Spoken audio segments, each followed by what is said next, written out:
Salam sejahtera kepada semua pelajar. Saya hari ini diberi tugas untuk menyampaikan ceramah pendidikan moral sempena Minggu Haluan Siswa SEM1 2021-2022. Terlebih dahulu saya ucapkan tahniah kepada you all semua kerana terpilih untuk memasuki Universiti Tun Hussein of Malaysia untuk ijazah sarjana muda di Universiti BTHM ini. Okey, saya ucapkan tahniah sekali lagi kepada you all semua, dan hari ini sebelum saya memulakan ceramah pendidikan moral pada hari ini, saya ingin memperkenalkan diri saya. Saya Encik Nikama bin Muhammad, merupakan pensyarah di Jabatan Pengajian Islam, Pusat Pengajian Umum dan Co-Curriculum Universiti Tun Hussein of Malaysia. Jadi tajuk yang saya akan sampaikan untuk ceramah pada hari ini tajuknya ialah faktor mempengaruhi pembentukan moral manusia. Jadi saya akan sampaikan tajuk ini kerana ceramah hari ini adalah ada kena mengena dengan pendidikan moral. So saya akan mendefinisikan apa yang dikatakan moral. So you all kena tahulah apa yang dikatakan moral. Okey, moral sebenarnya berasal daripada perkataan Latin moralis, artinya hubungan antara sesama manusia. Bahasa Latin ni digunakan oleh masyarakat Eropah dahululah, pada zaman dahulu. Jadi mereka banyak menggunakan bahasa Latin. Jadi perkataan moral ni dah muncul mungkin pada zaman Yunani lagi. Perkataan moral asalnya perkataan moralis, maksud hubungan antara sesama manusia. Jadi moral sebenarnya merujuk kepada tingkah laku, amalan, perbuatan, nilai-nilai yang baik atau buruk dalam sesuatu masyarakat. So moral ni disandarkan kepada tingkah laku, amalan, perbuatan yang ada pada manusia, di mana daripada manusia lahirlah tingkah laku, sama ada tingkah laku baik ataupun buruk, amalan baik ataupun buruk, ataupun perbuatan baik dan buruk. Jadi moral ni ada kaitan dengan perkara-perkara tersebut. Okey, seseorang itu tidak mempunyai rasa bermoral ataupun no moral sense, tidak dapat membezakan yang mana baik ataupun buruk apabila seseorang manusia itu dikatakan kategori kanak-kanak ataupun baby yang baru lahir ataupun baby lah, di mana mereka ni tidak dapat membezakan antara baik ataupun buruk kerana tak ada no moral sense. Begitu juga dengan orang gila orang gila yang awak selalu jumpa dekat pekan, dekat mana-mana, dia adalah golongan istimewa lah. So dia tidak ada no moral sense, maknanya dia tidak dapat menentukan yang mana yang baik ataupun yang buruk. Okey, persoalan moral adalah persoalan praktikal. So amalan seharian seseorang manusia dia berkaitan dengan perkara-perkara yang diamalkan oleh manusia setiap hari dari segi perbuatan, amalan dan juga tingkah laku. Jadi dia itulah apa yang dikatakan moral. Moral ialah, saya ulang sekali lagi, merupakan perkataan yang diambil daripada bahasa Latin moralis, maksudnya hubungan sesama manusia dan mempunyai berkaitan disandarkan ataupun dirujuk kepada tingkah laku, amalan, perbuatan, sama ada baik ataupun buruk. Itu yang dikatakan moral. Okey, seterusnya kepentingan moral dalam kehidupan. Apa pentingnya moral kepada manusia? Satu ialah kerana fitrah semula jadi manusia yang dijadikan oleh Tuhan, di mana manusia pada lahirnya dari segi fitrahnya, daripada semula jadinya merupakan manusia yang baik. Manusia yang tidak boleh yang tidak tidak apa dilahirkan keadaan yang tidak bermoral.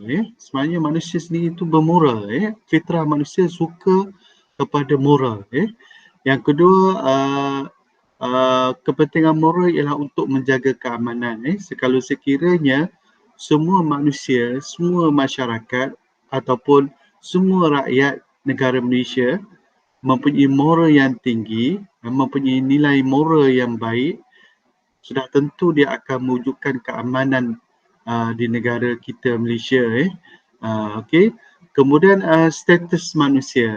Kita sebagai status yang kejadian di dalam dunia alam ini, di dalam alam ini mempunyai pelbagai makhluk, pelbagai ciptaan, termasuklah manusia. Tapi kedudukan manusia, status manusia lebih tinggi, jadi kita kena menjadi manusia yang bermoral. Yang keempat ialah kelangsungan tamadun dunia.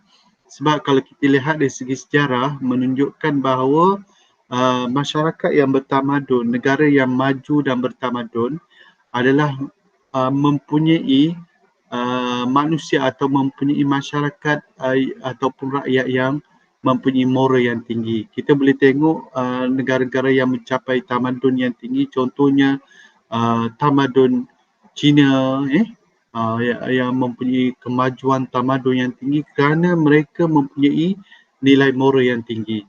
Begitu juga dengan masyarakat Jepun yang terkenal dengan moralnya, begitu juga dengan tamadun-tamadun lain termasuk tamadun Islam. Ketika tamadun Islam di kemuncaknya, orang-orang Islam pada masa itu mempunyai moral yang tinggi ataupun akhlak yang tinggi. Seterusnya yang kelima ialah kesempurnaan peribadi. Apabila seseorang itu bermoral, mempunyai nilai moral yang tinggi, dia menjadi seorang mempunyai manusia yang perfect, yang sempurna. Jadi moral itu pelengkap kepada kesempurnaan manusia. Yang keenam ialah penggalak kebaikan dan penghalang kejahatan. Apabila manusia mementingkan moral, dia akan mengarah kepada kebaikan dan menolak segala kejahatan, jenayah, perbuatan-perbuatan yang jahat dan sebagainya. Dengan tidak langsung, cara tidak langsung mereka menolak. Ini senarai kepentingan moral dalam kehidupan manusia. Okey, kita lihat, kita akan masuk bahagian faktor pembentukan moral manusia. Ini penting bagi kita dapat menilai manusia itu bermoral ataupun tidak, kenapa mereka tidak bermoral, kenapa mereka bermoral dan sebagainya. Faktor-faktor inilah yang mempengaruhi moral manusia. Iaitu terbahagi pada dua, faktor dalaman dan juga faktor luaran.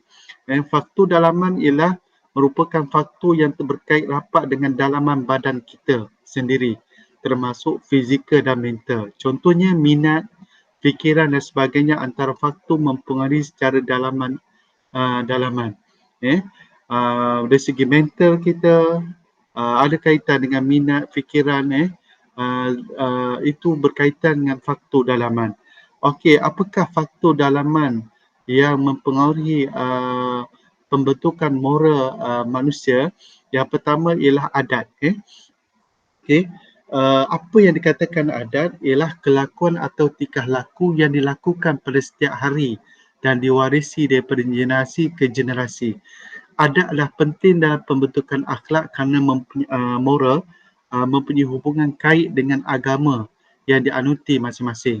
adat dapat membentuk moral dalam seseorang dengan berlaku yang berulang kali atau diwarisi oleh orang tua. Biasanya adat-adat ini yang diamalkan oleh orang tua, oleh ibu bapa kita, oleh masyarakat kita biasanya akan diulangi dan dilakukan selalu dan akhir sekali menjadi suatu yang adat, menjadi suatu adat, jadi kebiasaan.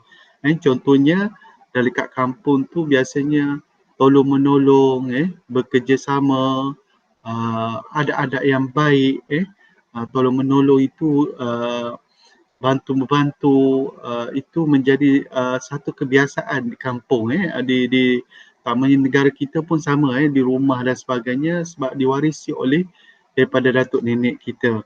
Ini faktor adat juga mempengaruhi faktor dalaman tadi dari segi pemikiran, dari segi mental dan sebagainya dipengaruhi oleh adat. Kalau adat itu yang diamalkan, yang diwarisi itu daripada orang-orang terdahulu, jika diamalkan akan membentuk moral seseorang manusia. Yang kedua, faktor agama juga merupakan faktor dalaman yang mempengaruhi pembentukan moral manusia. Jadi agama tu kita lihat dalam dunia ini pelbagai agama yang wujud. Agama Islam, Kristian, Buddha, Hindu, agama Shinto, orang Jepun dan sebagainya, kepercayaan Confucius, banyak agama dalam dunia ini. Agama-agama ini sebenarnya kalau kita lihat dari aspek sebenarnya menyuruh ajaran-ajaran menyuruh manusia melakukan kebaikan, mengarah kepada moral. Jadi makin kuat manusia itu kepada agama, dia juga boleh kuat dari segi moral, sebab agama yang betul, agama yang ajaran agama sendiri yang membentuk manusia, penganutnya untuk menjadi manusia yang bermoral. Faktor yang ketiga, faktor yang menjadi faktor mempengaruhi pembentukan moral manusia ialah naluri. Naluri merupakan tabiat dibawa oleh manusia sejak lahir. Pakar psikologi menjelaskan bahawa naluri berfungsi sebagai motivator penggerak mendorong lahirnya tingkah laku, antaranya naluri makan, naluri berjodoh, naluri keibuan, naluri perjuangan, naluri bertuhan. Itu menjadi faktor kepada mempengaruhi pembentukan moral naluri manusia itu. Manusia kalau tak ada naluri, kemahuan tadi, dia akan melakukan perkara-perkara yang tidak bermoral.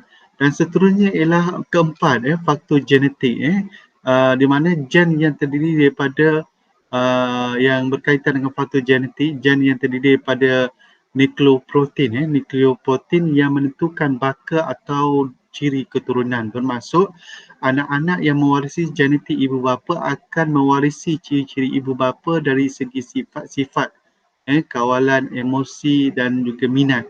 Sifat-sifat asasi tingkah laku moral manusia merupakan pantulan sifat-sifat asasi orang tuanya. Itu genetik juga. Sebab itu kita disuruh supaya memilih jodoh, manusia disuruh jodoh pasangan yang baik, sebab anak ataupun keturunan daripada pasangan yang baik akan melahirkan generasi yang baik, generasi yang bermoral dan sebagainya. Kalau ibu bapa tu jahat, tak bermoral, mungkin anak juga akan mewarisi sifat yang tidak bermoral. Okey, kemudian faktor luaran yang merupakan faktor yang datang daripada luar yang mempengaruhi terbentuknya moral tertentu pada seseorang. Faktor luaran ini sering dikaitkan dengan faktor-faktor berikut. Pertama, rakan sebaya. Rakan sebaya adalah individu yang berumur atau berstatus sama ada antara satu sama lain. Seseorang rakan sebaya akan mengambil kesempatan untuk berkomunikasi antara satu sama lain, mengawal tingkah laku sosial, saling berkongsi perasaan dan idea. Biasanya rakan-rakan sebaya mempunyai persamaan dengan kawan seperti hobi yang sama. Sebab itu kita, you all semua semasa belajar berada di UTHM ni, carilah kawan-kawan yang baik kerana kawan-kawan yang baik itu boleh mempengaruhi moral kita moral kita supaya kita menjadi manusia yang bermoral juga.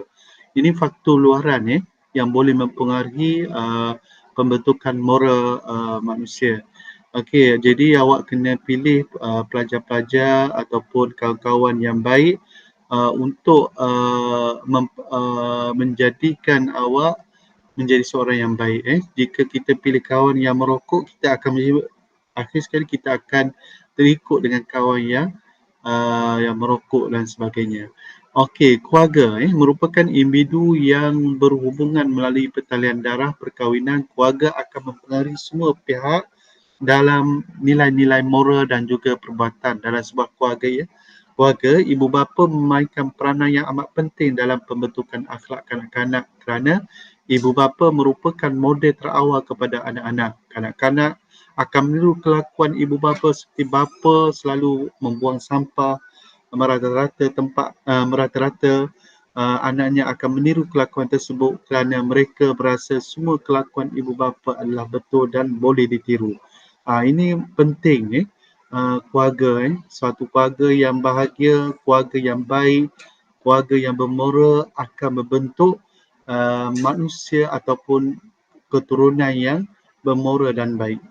Seterusnya ialah dari segi pendidikan bermaksud ini faktor luaran yang boleh mempengaruhi moral seseorang. Pendidikan bermaksud proses pemberian pengetahuan, pertimbangan dan kebijaksanaan. Kita menerima pendidikan sejak kita lahir hingga kita tua. Selain pendidikan yang diberi oleh ibu bapa, kita juga memperoleh pendidikan daripada sekolah dan masyarakat. Guru berperanan penting sebagai ejen memodenkan masyarakat. Guru akan mengajar kita tentang pelbagai jenis pengetahuan termasuk pendidikan moral agar kita menjadi orang yang bermoral tinggi. Guru juga merupakan teladan positif kepada generasi muda kita. Daripada awak daripada sekolah tadika, sekolah rendah, sekolah menengah, sebenarnya ke peringkat universiti, pensyarah dan sebagainya, menjadi model, mungkin menjadi ikutan awak dan dia boleh mempengaruhi moral seseorang kerana pendidikan yang diterima oleh seseorang manusia itu. Okey, kemudian yang keempat ialah media massa. Media massa merupakan faktor yang keempat pengaruh yang akan memberi pengaruh kepada pembentukan moral manusia. Kalau kita lihat zaman sekarang ini, terdapatnya televisyen, media sosial, surat khabar, WhatsApp, Instagram dan sebagainya. Kadang-kadang perbuatan banyak dipengaruhi internet dan sebagainya boleh mempengaruhi moral seseorang manusia. Kalau kita tengok sekarang ni, generasi muda mereka terdedah dengan laman-laman yang negatif.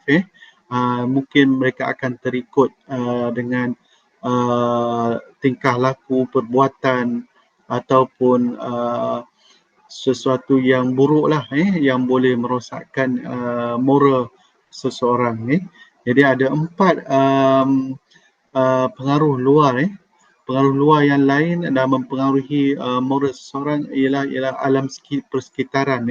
Alam persekitaran juga mempengaruhi moral seseorang. Contohnya kalau kita pergi ke negara Arab, cuaca yang panas, iklim yang panas, kebanyakan mereka ini panah barang terlalu marah dan sebagainya, kasar dan sebagainya, perbuatan tindakannya tidak seperti masyarakat di timur yang lemah lembut dan sebagainya.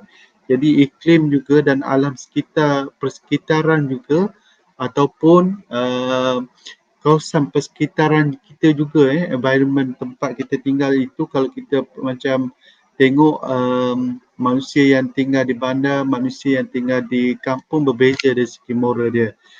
Begitu juga undang-undang dan peraturan boleh juga mempengaruhi moral seseorang. Kalau kita lihat dalam sejarah negara China, suatu ketika macam di negara China melaksanakan undang-undang legalisme ataupun legalisme, itu di mana hukuman berat akan dikenakan kepada mereka-mereka yang melakukan jenayah dan sebagainya. Contohnya um, kalau contohnya melanggar peraturan contohnya melanggar traffic light dan sebagainya, dihukum sampai 5 tahun dan sebagainya, dan undang-undang jalan raya dan sebagainya, menjatuhkan ekonomi negara akan dikenakan hukuman bunuh dan sebagainya. Hukuman berat ini boleh memberi pendidikan moral kepada manusia. Begitu juga dengan kebudayaan budaya masyarakat juga boleh mempengaruhi